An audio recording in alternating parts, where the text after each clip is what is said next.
Muhoozi yenna alinzita bw'oli kula omuttanga yali tasuubira nti alibeera president Muhoozi abeere ki abeere CDF naye kati president Muhoozi CDF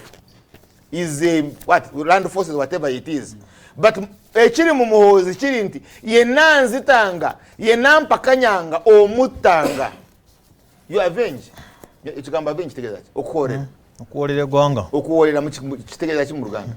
kivunuuli kuta so that is the mindset but bw'ova ku Muhoozi mindset waliwo endala bamuyita Ruhamya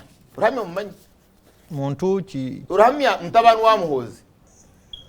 ye Museveni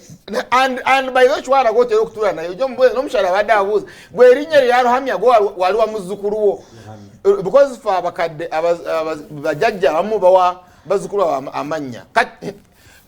mwe Muhoozi otanga yenna andinnyako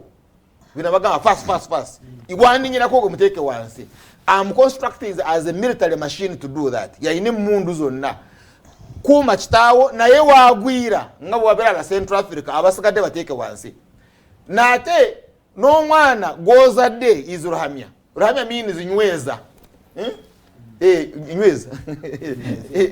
nyweza hamya okamya nyweza consolidate kakati orant mindset yonna is a conspiracy ya dynasty and nabyogera kwano nga kunyonyera ebyobuchwezi nga bya rumshana kati noza mbulira so mukuru Museveni mind yeri nti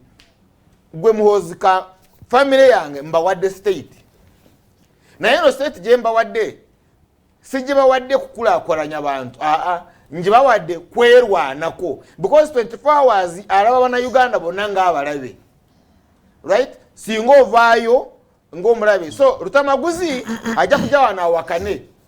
like I've seen Besigye ngatambula n'abantu ye Besigye bamukwata ne bamuzaayo naye bonna babadde nabo bwe babeera kamera gwe waaye emyezi 12 ojja kusanga bonna bafu now so je tulaga we are going for extreme violence tugenda mu